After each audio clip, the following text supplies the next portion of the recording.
Setting यदि गलत छ भने पनि यसले अर्निङ कम गर्छ है। त्यस कारणले गर्दाखेरि सेटिङलाई पनि हामीले सही गर्नुपर्ने हुन्छ, त्यो पनि म बताउने छु।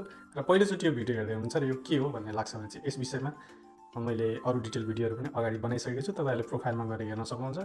र छोटकरीमा भन्नुपर्दाखेरि चाहिँ यो चाहिँ प्यासिभ अर्निङ गर्नको लागि संसारभरि नै धेरै फेमस र पपुलर एउटा एप हो होइन।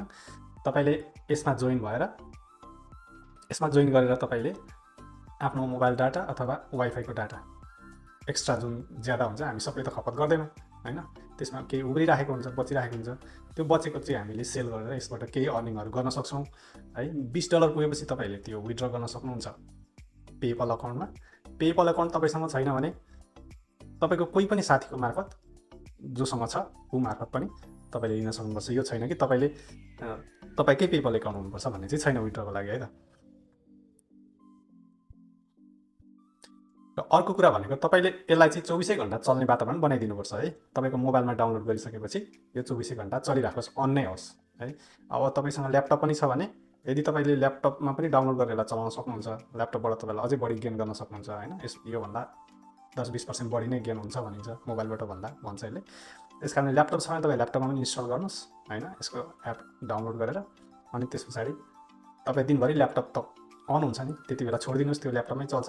र जाति सुत्ने बेलामा तपाईँले मोबाइलमा फेरि त्यसलाई स्टार्ट गरेर सुत्नु होला, रातभरि पनि यो चलिरहन्छ है त।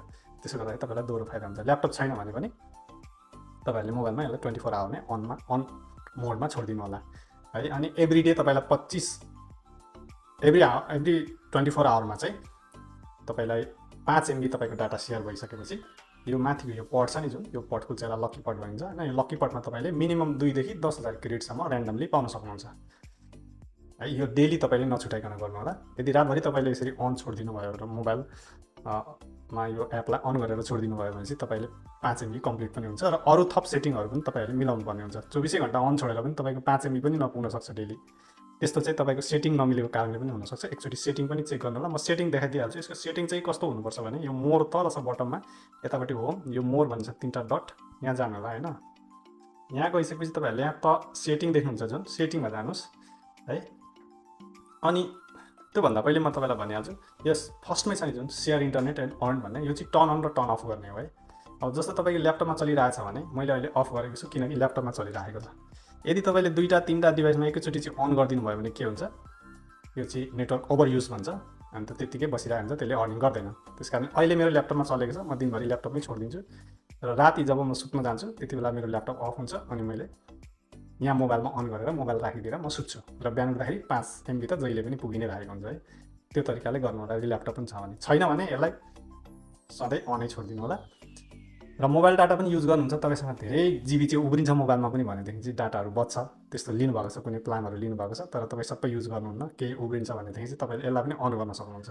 त्यसो भए तपाईँ वाइफाई पनि नभएको बेलामा डाटाबाट तपाईँको सिमको डाटाबाट पनि यो यसले काम गरिरहन्छ होइन।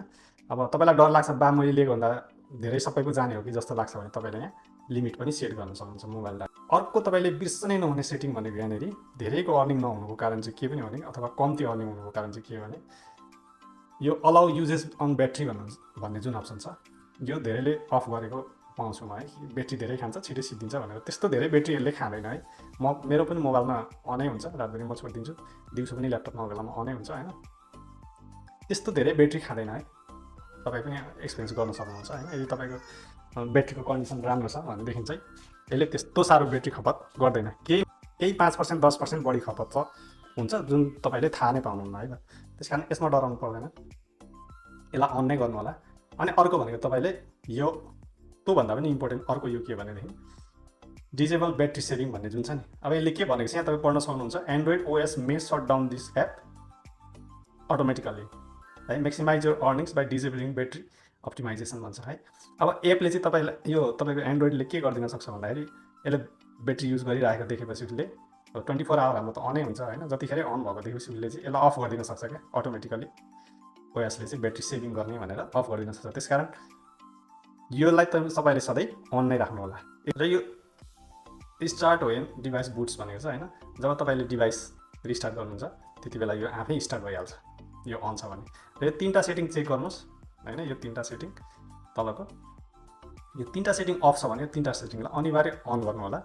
यसले तपाईँलाई केही पनि फरक पर्दैन, तपाईँको डिभाइसको पर्फर्मेन्समा, तपाईँको ब्याट्रीको पर्फर्मेन्समा केही पनि फरक पर्दैन। यो सबैले अन गर्नुपर्छ है त। यो चाहिँ तपाईँहरूले नबिर्सिकन यो सेटिङ मिलाउनु होला।